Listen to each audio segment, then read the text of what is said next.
Sir मैं निर्दोष हूं सर। मैंने किसी का खून नहीं किया सर। जानते हो ये क्या है? डीएनए रिपोर्ट है सर। फिर तो तुम्हें ये भी पता होगा कि इस रिपोर्ट में क्या लिखा है। और फिर भी तुम चाहते हो कि मैं मान लूं कि तुम निर्दोष हो, तुम गुनहगार नहीं हो। सर आपने हमेशा हमें यह सिखाया सर कि सच से बड़ा दुनिया में कुछ भी नहीं है सर। इस केस की भी यही सच्चाई है सर। मैंने किसी का खून नहीं किया सर, मैं सच कह रहा हूं। अगर तुमने खून नहीं किया है तो फिर तुम्हारा खून उस हथियार पे कैसे पंकज? मुझे नहीं पता सर। कैसे नहीं पता तुम्हें? हा? ये जो तुम्हारे हाथ पर चोट लगी है, ये जो खून का निशान है, वो चीख चीख के कह रहा है कि गुनहगार तुम ही हो पंकज, तुम हो। सर मैंने आपको बताया था सर, मैं ऑटो से जब ब्यूरो आ रहा था सब तब कटा था सर। ये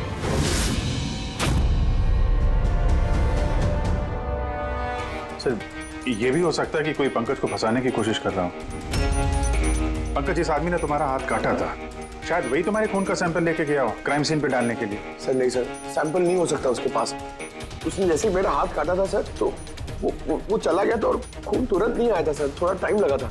उसके पास मेरा सैंपल नहीं हो सकता सर। अगर तुम्हारा खून किसी ने नहीं दिया तो फिर तुम्हारा खून क्राइम सीन पर सिर्फ एक ही तरीके से जा सकता है पंकज, और वो भी तब जब तुम वहां खून करने गए थे तब। ये क्या बात हुई सर? अगर पंकज को झूठ बोलना होता, हमें गुमराही करना होता तो ये बोल सकता था कि इसका सैंपल कोई लेके चला गया है, मगर इसने सच बोला। इसका सच कोई मायने नहीं रखता क्या सर? हाँ अभिजीत, सच बहुत मायने रखता है, लेकिन फिलहाल इस केस का सच यही है कि इस खून का एक ही सस्पेक्ट है और वो है पंकज।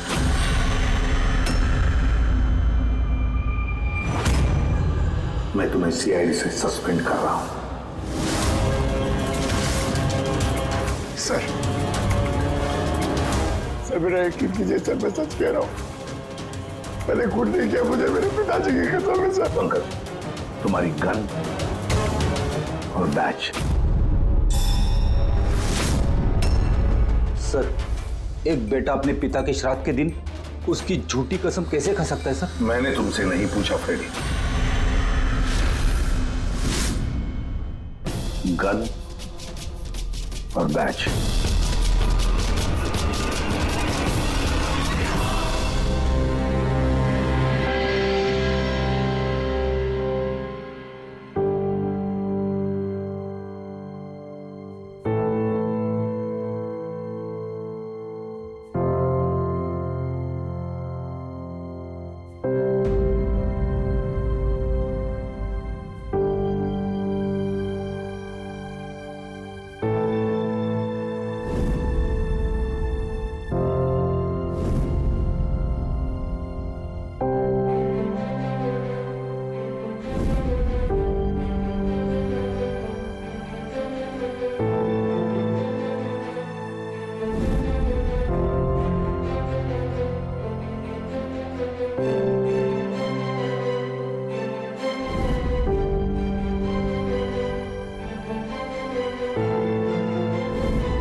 गलत हो रहा है, एकदम गलत हो रहा है। नो ऑफेंस सर, लेकिन आप हम सब पे ऐसे हमेशा शक नहीं कर सकते। ये तुम क्या कह रहे हो अभिजीत? क्या गलत कहा मैंने? जब भी कभी किसी सीआईडी ऑफिसर के ऊपर झूठा इल्जाम लगता है, आप हम पे कभी भरोसा नहीं करते। ये तुम क्या बोल रहे हो अभिजीत? मुझे तुमसे ये उम्मीद नहीं थी। हमारी भी थोड़ी बहुत उम्मीद है सर आपसे। आपके एक इशारे पे जान देने को तैयार खड़े रहते हैं हम लोग। तो क्या इतनी सी उम्मीद रखना गलत है कि हमारे बुरे वक्त पे आप हमारा साथ देंगे, हम पे भरोसा रखेंगे? तो क्या मैं साथ नहीं दे रहा? सच जाने की खुशी नहीं कर रहा हूं मैं? सच के इस सफर में आपने कई बार हमारे आत्मसम्मान को चोट पहुंचाई है सर, हमारे फर्ज, हमारी वफादारी पे शक करके। जब मुझ पे झूठे इल्जाम लगे थे, आपने मुझ पे भरोसा नहीं किया था। और जब तक अभिजीत निर्दोष साबित नहीं होता, उसे जेल में ही रहना होगा। जब दया पे झूठे इल्जाम लगे, आपने इस पे भी भरोसा नहीं किया। मगर शायद आप ही एक बात भूल गए, एक बार आप पे भी ऐसा झूठा इल्जाम लगा था।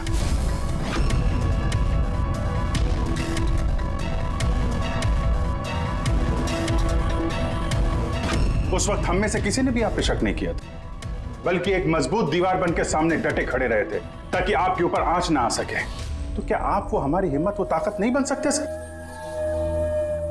अभिजीत, मुजरिम से भी ज्यादा खतरनाक होता है एक इमोशनल सीआईडी ऑफिसर।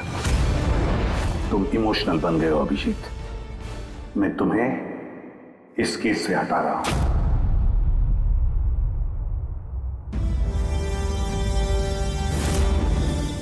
दया, पूर्वी, अब से पंकज की केस तुम दोनों इन्वेस्टिगेट करोगे, सिर्फ और सिर्फ तुम दोनों।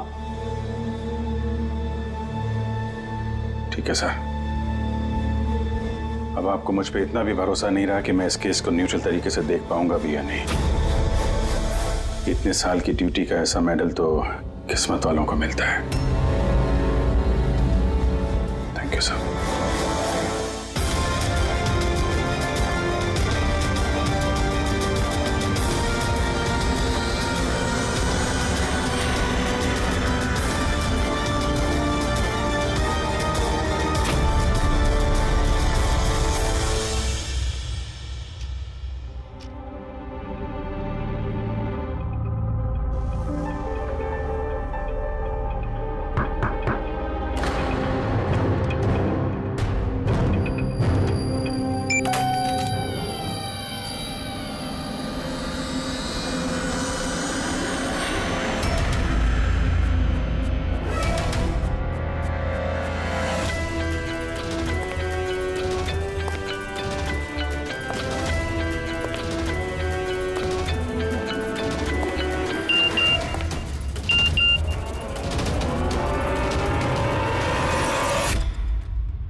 अपनी पीठ मेरी तरफ करके खड़े हो जाओ। चलो ये भी करके देख लेते हैं।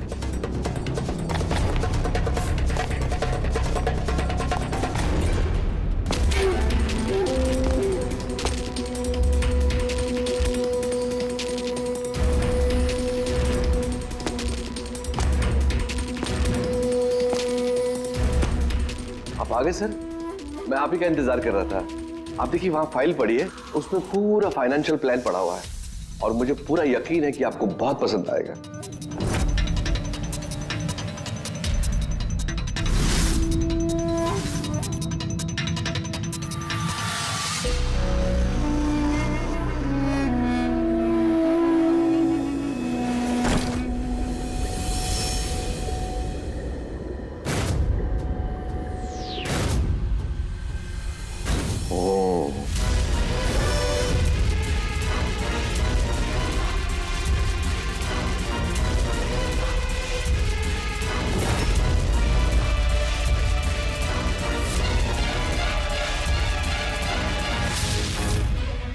अरे ये तो नकली है।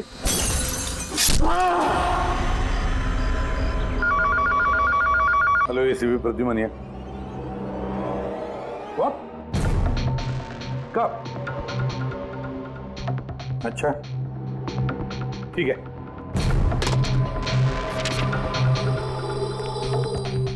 दया, अभिजीत, विक्रम विजय का खून हो गया।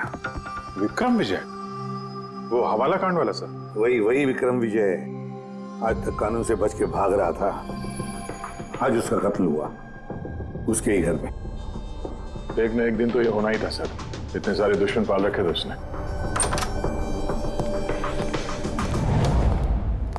सर रियली सॉरी सर, थोड़ा लेट हो गया। क्या बात है पंकज, कहाँ रह गए थे तुम? सर वो डैड का श्राद्ध था सर, आज मंदिर गया था सर पूजा करने। ठीक है, और ये हाथ में क्या हुआ? अरे सर ये आते हुए लग गया, मामूली चोट है, इतना जोर से नहीं लगा सर। ठीक है, तैयार हो जा, एक मर्डर केस आया हुआ है। अब ये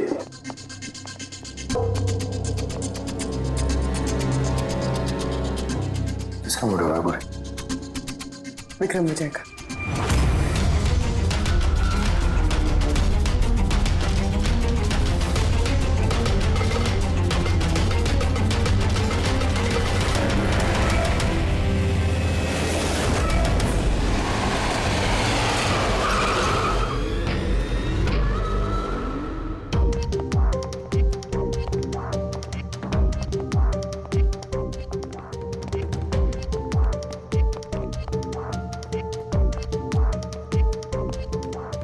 CID? जी हाँ।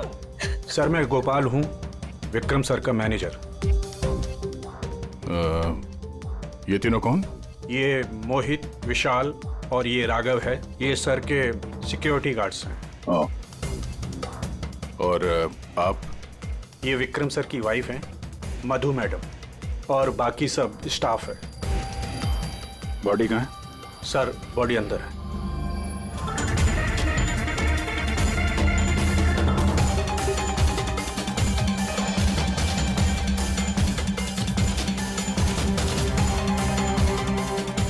विक्रम के फोन पे आखिरी मैसेज किसी अननोन नंबर से आया। अपनी पीठ मेरी तरफ करके खड़े हो जाओ। पीठ मेरी तरफ मतलब वो आदमी इसको अपना चेहरा नहीं दिखाना चाहता था क्या?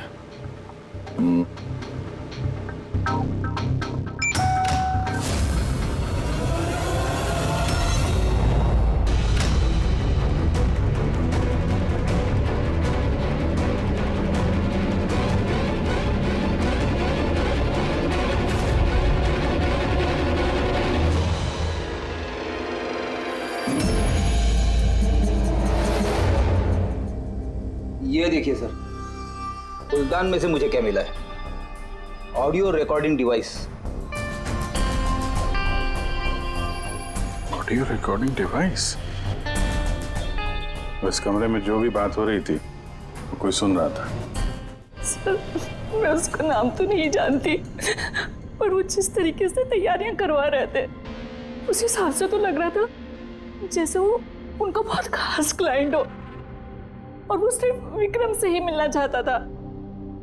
ये क्लाइंट विक्रम के कांटेक्ट में आया कैसे?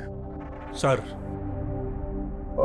मेरी वजह से उसने मुझे पहले कांटेक्ट किया था। वो विक्रम साहब का पूरा इतिहास बहुत अच्छी तरह से जानता था और विक्रम सर उसके इस होमवर्क से बहुत इम्प्रेस हुए और उन्होंने मुझसे मीटिंग फिक्स करने के लिए कहा। तो आप उससे पहले मिले थे? नहीं सर, उसने कॉल किया था और वो भी प्राइवेट नंबर से।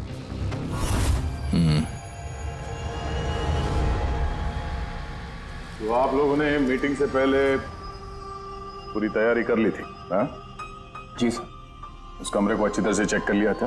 हाँ। तो फिर ये ऑडियो की रिकॉर्डिंग डिवाइस ये कमरे में कैसे पहुंची? सर ये कहाँ से आया? फ्लापॉट में। फ्लापॉट में? वो तो तूने चेक किया था ना मोहित? मैंने चेक किया था सर, लेकिन मुझे फ्लापॉट में दिखा नहीं था। दिखा नहीं था? जी नहीं। अच्छा, ऐसे कैसे दिखा नहीं था? ब्यूरो चल, वहां पे अच्छे अच्छे को दिखने लगता है।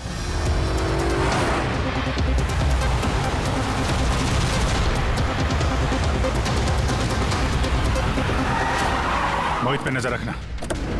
गोली में चलाना। कैलाश सर? हाँ, कौन है ये? सीबीआई ऑफिसर हैं कैलाश जी। कैसे है सर? बढ़िया। क्या बात है सर, आपने अचानक रास्ता रोक लिया? अभिजीत, मुझे वो आदमी चाहिए जो तुम्हारी सीआईडी की गाड़ी में बैठा है। मोहित? वो हमारा मुजरिम है सर, हम उसे ब्यूरो ले जा रहे हैं इंटरोगेट करने के लिए। नहीं अभिजीत, वो मुजरिम नहीं है, एक सीबीआई अफसर है। क्या करें आप? ये मोहित सीबीआई ऑफिसर है? मगर सर ये तो वो गार्ड की नौकरी कर रहा था विक्रम के। दिखावा, सच को छिपाने के लिए। कैसा सच? मोहित एक अंडर कवर है और मेरे कहने पर वहाँ ड्यूटी कर रहा था, और मेरे कहने पे ही उसने विक्रम के वहाँ वो रिकॉर्डिंग डिवाइस लगाई थी। और इसीलिए कुछ भी बताने से मना कर रहा था ये। अंडर कवर है, मर जाएगा मगर प्रोटोकॉल नहीं तोड़ेगा। नहीं ठीक है सर, वो एक्चुअली थोड़ी बहुत पूछताछ करनी पड़ेगी, खून का मामला है। जस्ट जनरल बातचीत। और हमें वो ऑडियो रिकॉर्डिंग मिल सकती है सर? हम जानना चाहते हैं कि खूनी और विक्रम के बीच क्या बात हुई थी। आप आ गए सर? मैं आप ही का इंतजार कर रहा था। आप देखिए वहां फाइल पड़ी है, उसमें पूरा फाइनेंशियल प्लान पड़ा हुआ है और मुझे पूरा यकीन है कि आपको बहुत पसंद आएगा। ये नोट तो नकली है। सर ऐसा लगता है कि विक्रम विजय खूनी को जानता है, इसलिए खूनी ने उसे अपना चेहरा देखने ही नहीं दिया। और जैसे ही विक्रम को पता चला कि जो पैसे उसे दिए गए वो नकली हैं, खूनी ने उसे मार दिया और बैग लेके चला गया। तो काम करते हैं, इस मोहित से अंडरकवर कॉप से पूछताछ करते हैं। I'm sorry सर, ये केस अभी तक बंद नहीं हुआ है, इसलिए अगर मैं आप लोगों को कुछ भी और बताता हूँ तो वो प्रोटोकॉल का उल्लंघन होगा, विच आई डोंट वांट। देखो मोहित, मैं तुम्हारे प्रोटोकॉल की इज्जत करता हूँ, मगर कोई तो ऐसी चीज होगी ना जो तुम्हारी इन्वेस्टिगेशन के दौरान तुम्हें मिली हो, मगर तुम्हारे प्रोटोकॉल के दायरे में होने के बावजूद भी तुम हमें बता सकते हो। कुछ तो बताओ जिसके जरिए हम खूनी तक पहुंच सके। मैं आप लोगों को केवल इतना बता सकता हूँ कि पिछले काफ़ी सालों से सीबीआई इस विक्रम विजय के पीछे लगी हुई थी। आज से 15 साल पहले सन 2002 में सीबीआई ने एक अंडरकवर ऑफिसर को भी विक्रम विजय के पीछे लगाया था, कुछ खास सबूत इकट्ठा करने के लिए, लेकिन कुछ हासिल नहीं हुआ और अनफॉर्चुनेटली हमारे वो ऑफिसर मारे गए।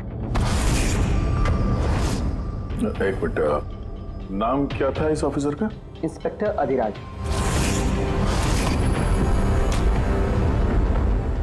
इंस्पेक्टर अधिराज। इस बोतल पे जो खून है, इस खून में विक्रम की डीएनए के अलावा किसी और का भी डीएनए। विक्रम के डीएनए के अलावा किसी और का भी डीएनए है? मेरे कहने का मतलब है कोई और भी था। कौन था सालुंखे? तो अपने क्रिमिनल डाटाबेस में कंपेयर करके देखा, मैच करके देखा तूने? उसकी जरूरत नहीं पड़ी। जरूरत नहीं पड़ी का क्या मतलब है सालुंखे? किसका डीएनए है वो? वो डीएनए पंकज का है। What? वो डीएनए पंकज का है? हमारे पंकज का? हमारे पंकज का। यानी कैसे हो सकता है? CID officer Pankaj, CID officer Pankaj खून कर सकता है? हमारा एक ऑफिसर खूनी है। लेकिन सर पंकज खून क्यों करेगा? वही तो, सीआईडी ऑफिसर खून क्यों करेगा? सर, विक्रम के घर से 1 किलोमीटर की दूरी पर पुलिस को एक लावारिस मोटरसाइकिल मिली है सर। किसकी मोटरसाइकिल है वो? सर वो पंकज की है।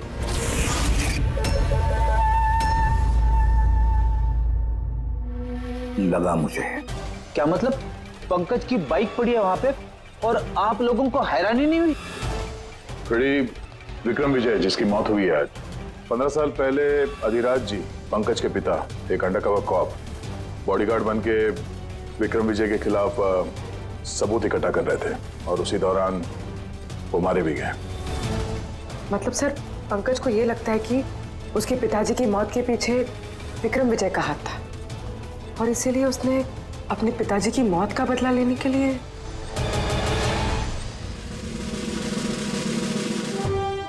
पंकज कहाँ है?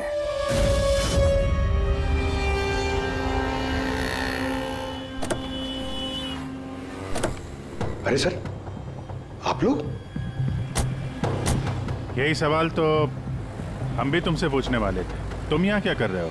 तुम तो बीमार थे ना? अरे सर, बाइक चोरी हो गई थी मेरी। ये सामने पुलिस स्टेशन में रिपोर्टर कराने आया था। ये देखिए। हमें पता है तुम्हारी बाइक कहाँ है। आप लोगों को कैसे पता सर? तुम्हारी बाइक विक्रम विजय के घर के पास मिली है। वही विक्रम विजय जो तुम्हारे पिता का खूनी है। जब ब्यूरो में एसीपी साहब ने बताया कि विक्रम विजय का खून हुआ है, तो तुम्हें पता था ना कि वही विक्रम विजय है? हाँ सर। अरे तो ब्यूरो में क्यों नहीं बताया तुमने? तुम्हें बताना चाहिए था ना कि विक्रम विजय तुम्हारे पिता का खूनी है। सर, डैड का श्राद्ध था सर। मंदिर से ब्यूरो आ रहा था, उनके बारे में सोच रहा था, ये न्यूज आ गई। एकदम हिल गया था सर, समझ में नहीं आ रहा था क्या करूं। और ये हाथ जो तुम्हारा कटा हुआ है, एग्जैक्टली हुआ क्या था? सर, ये तो जब मैं मंदिर से ऑटो पकड़ के आ रहा था,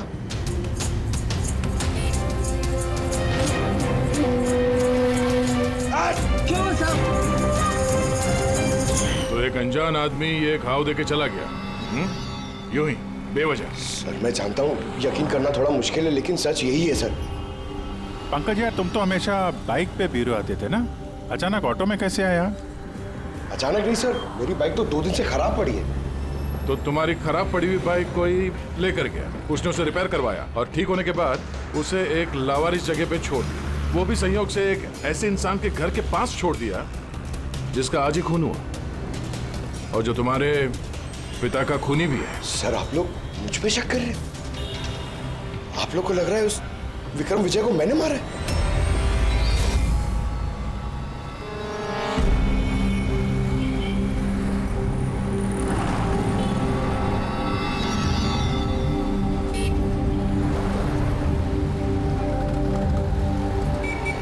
अगर ये पंकज अपने घर से विक्रम के घर पे गया होगा तो वो यहाँ इस जंक्शन से गुजरा होगा।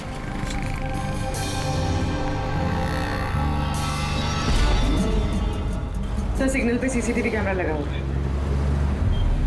इस सीसीटीवी कैमरा के फुटेज से पता चल जाएगा कि पंकज यहाँ से गया था उस बाइक पे या कोई और था वो।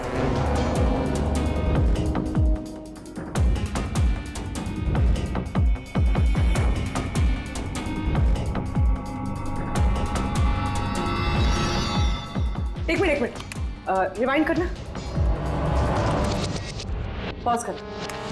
सर ये देखिए, कि पंकज की तरह नहीं लग रहा है। बाइक का नंबर है XYA4784। सर, पंकज की बाइक का नंबर भी यही है। पूर्वी, ये पंकज इतनी लापरवाही तो नहीं कर सकता कि एक जुर्म करने के लिए जाते वक्त सड़क पे एक और जुर्म करे, सिग्नल तोड़ने का। जरूर कोई है जो पंकज को फंसाना चाहता है और उसी ने ये सिग्नल भी तोड़ा है, ताकि हमारा जो शक है पंकज के ऊपर वो और मजबूत हो जाए। मगर सर, पंकज को कौन फंसाना चाहेगा? शायद इसका कोई पुराना दुश्मन। सर, मेरा ऐसा कोई पुराना दुश्मन नहीं है जो मुझे फंसाने के लिए ऐसी साजिश रचेगा। सर, पंकज, दिमाग पर जोर डालो, कोई तो होगा। नहीं सर, अगर तुम्हारा कोई दुश्मन नहीं है तो फिर ये खून तुमने ही किया है। तुमने अपने पिताजी की मौत का बदला लेने के लिए, और वो भी उनकी बरसी के दिन। सर, मेरा बदला लेने की कोई मेंटालिटी नहीं है सर। मैं खूनी नहीं हूं सर, मैं एक सीआईडी ऑफिसर हूं। जहां तक पिताजी की बात है सर, मैंने तो उन्हें ठीक से देखा भी नहीं। सर, मुझे तो ऐसा कुछ याद भी नहीं है जो उन्होंने हमारे साथ कोई अच्छा टाइम स्पेंड किया हो या हमारे साथ रहे हो। सर, उन्हें तो फर्क भी नहीं पड़ता होगा कि उनका कोई बेटा है जिसे उनकी जरूरत भी है। सर, मतलब तुम्हारे पिताजी के साथ तुम्हारे संबंध अच्छे नहीं थे? सर, वो एक अंडरकवर कॉप थे सर। वो ज्यादातर अपने काम में ही बिजी रहते थे। घर गृहस्थी परिवार बच्चे उनसे उनका कोई लेना देना नहीं था सर। मुझे तो सिर्फ मेरी माँ ने पाला है सर। लेकिन फिर भी पंकज, तुम्हारी अपनी पिताजी के साथ कुछ ना कुछ तो यादें जुड़ी होंगी ना, कुछ भी। बस सर थोड़ा सा याद है मुझे सर, मुझे मेले में ले जाते थे सर वो, मगर मेले में ले जाने से पहले सर वो मुझे हॉस्पिटल ले जाते थे हमेशा। हॉस्पिटल में? वो क्यों? शायद बचपन में वो बहुत बीमार रहता था और वो हॉस्पिटल ले जाते थे और मुझे बहुत दर्द होता था सर। दर्द? पंकज, कहाँ दर्द होता था? सर पीठ में, यहाँ पे सर। पीठ में? पंकज, डॉक्टर क्या करते थे पीठ में? नहीं सर, ऐसा कुछ याद नहीं आ रहा सर। याद करो पंकज, याद करो। सोचो क्या करते थे? तुम्हारी पीठ में इंजेक्शन लगाते थे या पीठ में से खून निकालते थे? क्या करते थे? याद करो। Sir sir sir drill machine से कुछ करते थे सर हॉस्पिटल में। क्या कहा? ड्रिल मशीन से? और उसके बाद तुम्हें पीठ में दर्द होता था? बहुत दर्द होता था सर, मैं हफ्तों तक सीधे बैठ भी नहीं पाता था। और फिर घर जाने के बाद तुम्हें नींद सी आती थी, कुछ अजीब सा लगता था, चक्कर आता था? हाँ सर। सर मेले में भी जब मैं घूमने जाता था तो नींद में ही रहता था सर, ऐसे चक्कर आते रहते थे सर बस। लेकिन सर इस बात का इस केस से क्या लेना देना? लेना देना है बॉस। मुझे लगता है इसके पिताजी ने इसकी बहुत छोटी उम्र में इसका बोन मैरो डोनेट करवा दिया था। लेकिन सर बच्चों का बोन मैरो डोनेट करवाना तो गैर कानूनी है ना?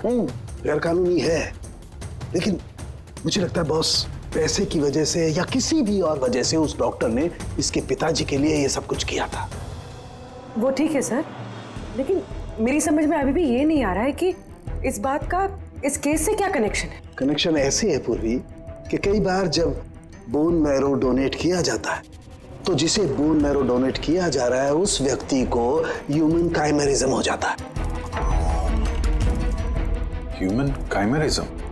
ये क्या है सानिको साहब? यूं समझो कि जिस व्यक्ति को बोन मैरो डोनेट किया जा रहा है उस व्यक्ति के शरीर में 2 डीएनए पैदा हो जाते हैं। एक डीएनए वो जो उसका खुद का है ओरिजिनल, और दूसरा डीएनए वो जो बोन मैरो जिसका ट्रांसप्लांट हुआ है उसका।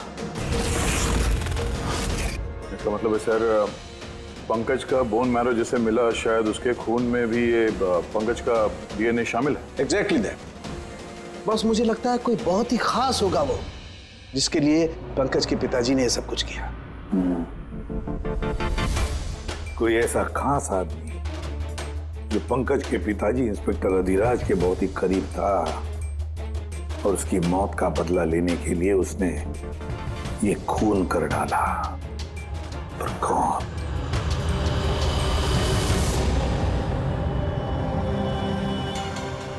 दया।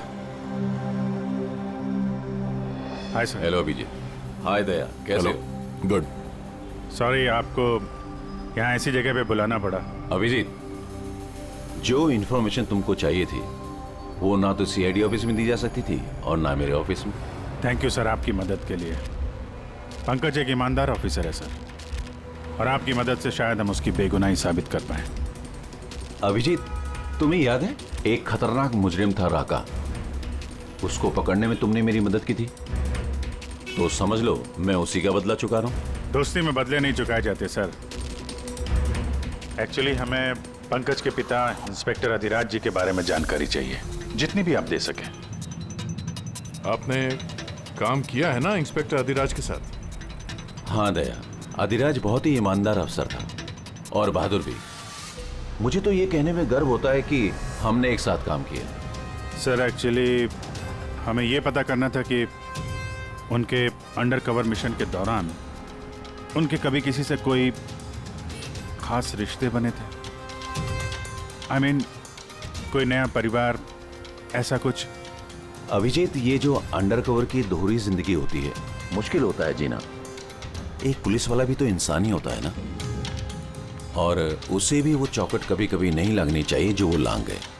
मतलब उनको भी किसी से प्यार हुआ था? उनका कोई दूसरा परिवार भी था? हाँ, अधिराज की दूसरी पत्नी बच्चे को जन्म देने के बाद गुजर गई। ओह, और अधिराज जी की मौत के बाद इस दूसरे बच्चे का क्या हुआ? ये राज हमेशा राज ही बना रहा कि अधिराज ने उस दूसरे बच्चे को कहाँ रखा, कैसे पाला, और वो बच्चा कहाँ गया, कभी किसी को नहीं मिला। और ये जो बच्चा है दूसरी शादी से, क्या उम्र रही होगी उसकी? ये पंकज से कोई 2-3 साल बड़ा होगा। शादी पंकज की माँ से पहले हुई थी, पर बच्चा दूसरी बीवी से पहले हुआ था। शायद उसे कोई बीमारी होगी जिसकी वजह से अधिराज जी ने पंकज का बोन मैरो उसे दिलवाया होगा। और अपने पिता की मौत का बदला लेने के लिए खून शायद पंकज के सौतेले भाई ने किया है। पर अब सवाल ये उठता है कि पंकज का ये सौतेला भाई है कौन, और अभी कहाँ है? मुझे कुछ अंदाजा हो रहा है कि क्या हुआ होगा उसके साथ। कैलाश जी, हमें एक मदद और चाहिए। इस अंडरकवर मिशन के दौरान और कौन कौन लोग थे आपके साथ, उन सब की जानकारी चाहिए, और अधिराज जी की पूरी कुंडली भी। अभिजीत, ये जरा मुश्किल होगा। जानता हूं सर, ये थोड़ा मुश्किल है, लेकिन किसी की बेगुनाही साबित करनी है, और आप यकीन रखिए ये सारी इंफॉर्मेशन हमारे बीच में रहेगी, बस। ओके। अरे यार, और कितना इंतजार करना पड़ेगा? ये लोग टाइम पे आते क्यों नहीं?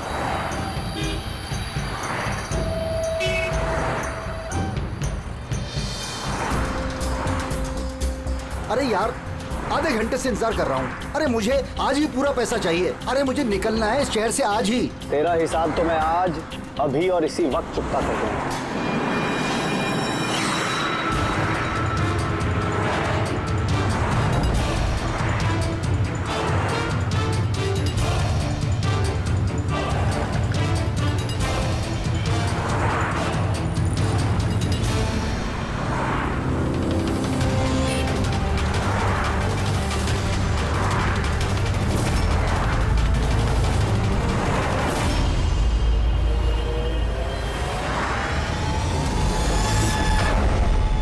तेरा अकाउंट सीआईडी बंद करेगी। ये सर के सिक्योरिटी गार्ड्स हैं। नहीं अभिजीत, तो मुजरिम नहीं है, एक सीबीआई अफसर है।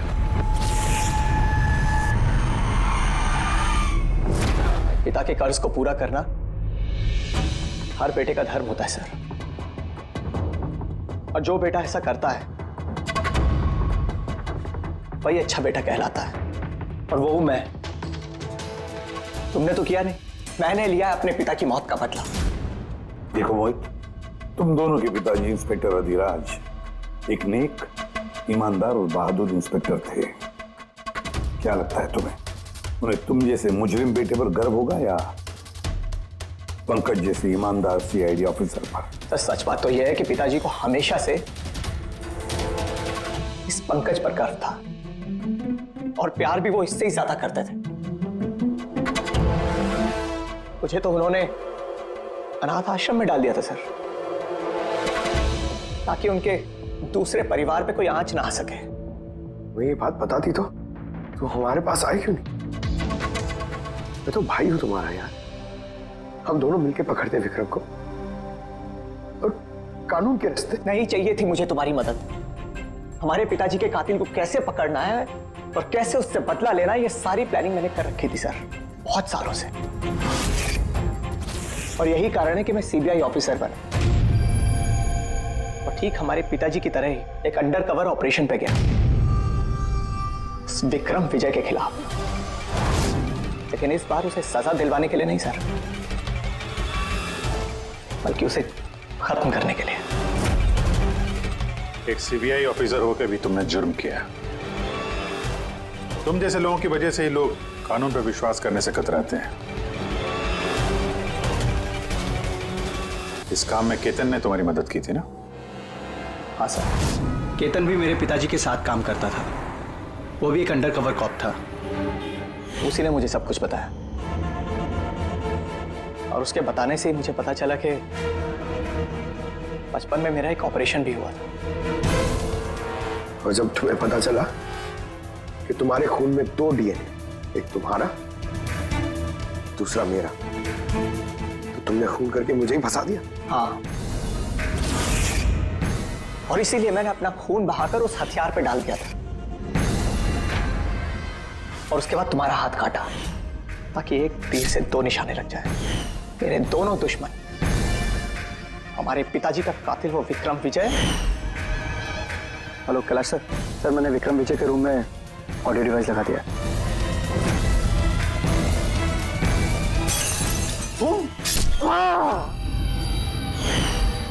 और तुम मुझसे इतनी नफरत क्यों है तुम्हें भाई? क्यों ना करो तुमसे नफरत? आज तक सब कुछ तो तुम्हें मिला है, हमारे पिताजी का नाम, उनका प्यार, उनकी इज्जत, सब कुछ। और दुख की बात तो यह है कि ये सब कुछ मिलने के बाद भी तुम्हें इतना सा भी होश नहीं था कि हमारे पिताजी का कातिल है कौन। तब अगर आज मैं नहीं होता तो हम दोनों के पिताजी का कातिल आज भी जिंदा होता और खुला घूम रहा होता। और तुम्हें क्या मिला मोहित?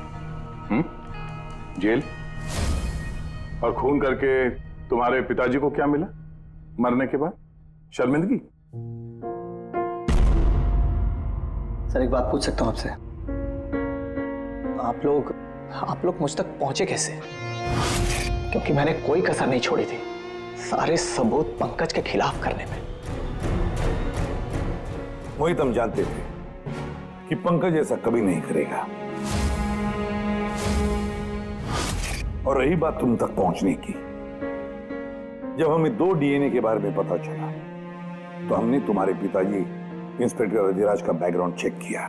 उसमें हमें पता चला कि उनका और भी एक बेटा है, तुम। और फिर बस हमने उस बेटे की पूरी कुंडली निकाली, मतलब तुम्हारी। और फिर सारा मामला समझ में आ गया। बहुत गलत किया तुमने मोहित, बहुत गलत किया। कानून तुम्हें कड़ी से कड़ी सजा देगा, शायद उम्र कैद या फांसी।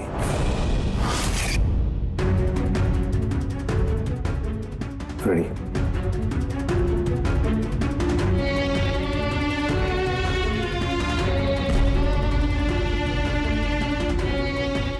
Ready sir.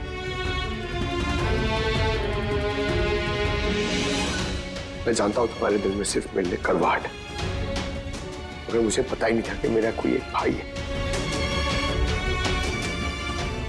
मुझे नहीं मालूम कि तुम्हारे साथ क्या होने वाला, मगर तुम एक बात हमेशा याद रखना, मैं तुम्हारा इंतजार कर रहा हूं।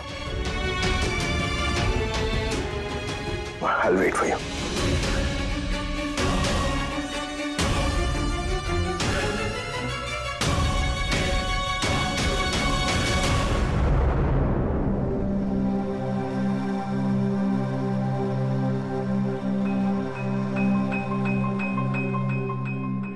पंकज, देखो, तुम्हारे में ये जो अच्छाई है ना, इसे कायम जिंदा रखना, कायम। Welcome back to CID. Thank you sir. Sir, I am sorry sir, आप सही कह रहे थे। इमोशनल होके मैं कुछ जरूरत से ज्यादा ही बोल गया सर, आई एम सॉरी।